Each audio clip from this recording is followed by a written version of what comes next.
Today we're exploring a book called The Bahá'í Faith, an introduction by Gloria Faizi. In short, it's a powerful look at this religion that's rooted in unity, justice, and peace. We'll look at how this faith answers the call for global harmony, its history, and why it resonates with so many spiritual seekers today. As someone who honors wisdom across all kinds of religious traditions, this really speaks to my soul. The author said, "True loss is for him whose days have been spent in utter ignorance of his true self." That's the spiritual journey, the discovery of self, this thing inside of us that's who we truly are. Who are the Baha'i? Let's start with the roots of this faith.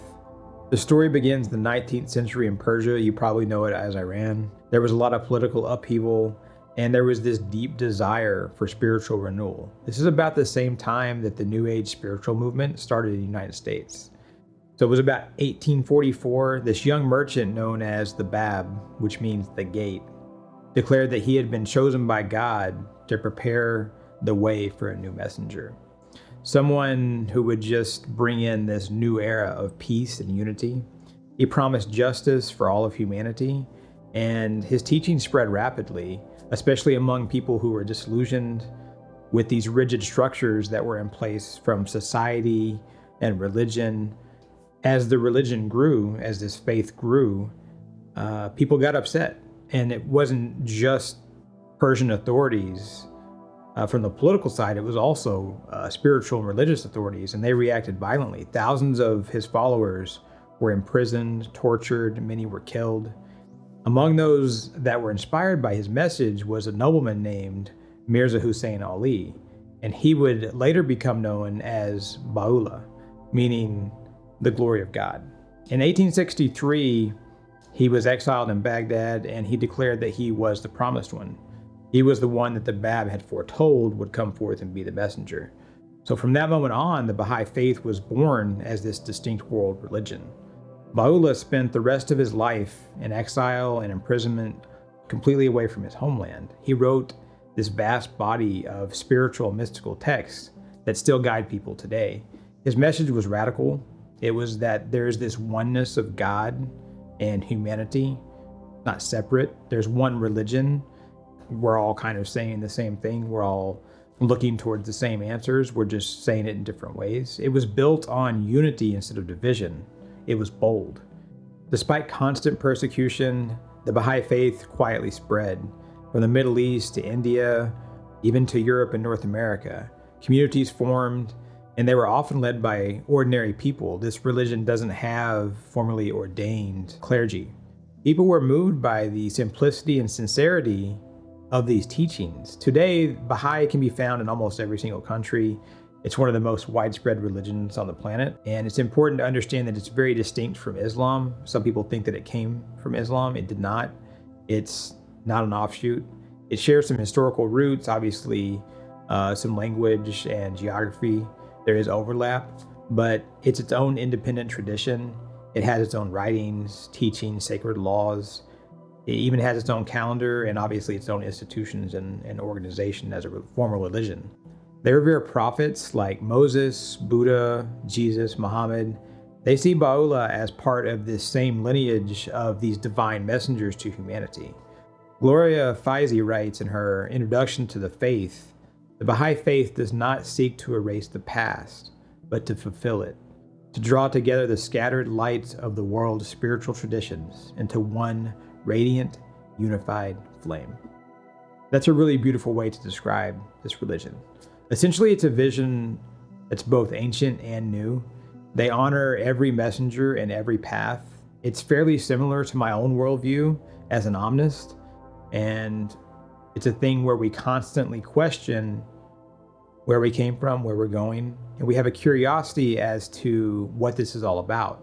And we agree that we can probably get there in many different ways. Speaking of the universe, it would love if you would sub by hitting the watermark in the lower right-hand corner. One of the central teachings of the Baha'i Faith is that humanity is one single family.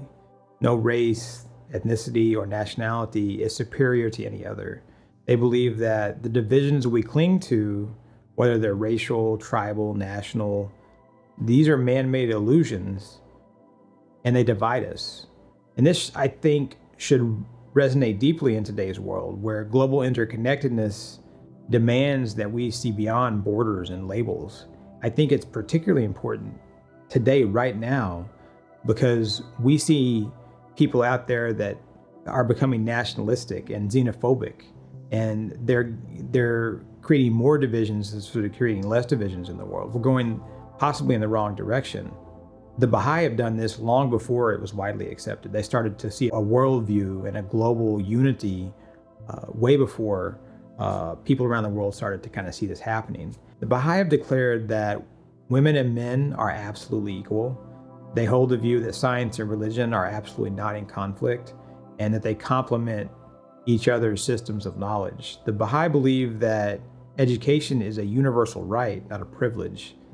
And this is badly needed in our world today, where people are banning books, they're attacking them, they're attacking our educational institutions, and they're attacking the very idea of critical thinking. People don't want people out there to critically think. They don't want their children to grow up critically thinking, because then they'll question what the world's all about, why we're all here, and what we're all doing, and how we can all live together, coexist, and make this world a better place. Bahá'u'lláh taught that ignorance is the root of many of the world's problems and the darkness in the world.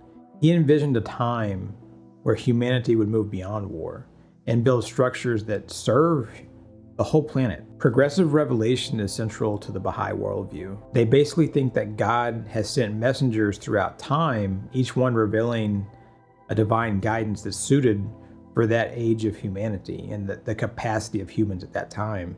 These included the figures mentioned before, as well as Krishna, Abraham, Moses, Zoroaster, and again, Buddha, Jesus, Muhammad, the Bab, and Bahaullah as well. It's a model of spiritual evolution, like chapters in a book that are each building on the last one. So we're evolving our consciousness towards the divine. Faizi says, the earth is but one country and mankind is citizens. We have to take this to heart, because if we stop seeing lines and divisions, we can see Mother Earth as this living, breathing thing. And we're a part of her and she's a part of us. We're one with it. So try to remember that the next time that you get angry or you hate someone and you have these dark feelings, just remember that you're them and they're you. And if you can transcend beyond these divisions that we see, it's very human. It's human to feel that way and to think it. But if we can transcend this, we can understand that we're all part of this same whole. I do want to spend a little bit of time talking about the book itself and the author.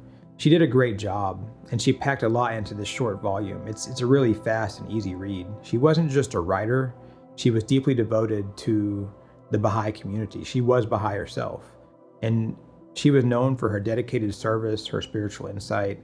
Along with her husband, she traveled extensively around the world and helped establish Baha'i communities all over the planet. She supported the growth of the faith in this really loving sort of way. Her writings reflect this deep commitment, and you're getting a book that's written by someone of the faith. So you're getting it directly from someone who has lived it. And the style of this book is exactly what you would want in a spiritual introduction to a new religion or a spiritual construct or idea. It's gentle, sincere, and it's written with love. And you really can't ask for anything more than for a book to be written with love, because you're going to receive it so much better. It doesn't overwhelm with doctrine or history. It doesn't get heavy. It welcomes you to the story, to the heart of the Baha'i message. And it's not an academic textbook. It's more like this doorway that you can kind of invited to step through. It gives you just enough to spark curiosity so you can go out from there and engage with this beautiful spiritual concept in a deeper way. It's ideal for beginners, especially for people who are, consider themselves to be spiritual seekers, and approach it with this open-hearted mind and this curiosity. And I think you'll really, really enjoy it. The conversation doesn't have to end here. Come be part of a community that gets it at keyshar.org. Please like this video if you want us to keep making content just like this. And until next time, I wish you peace on your journey.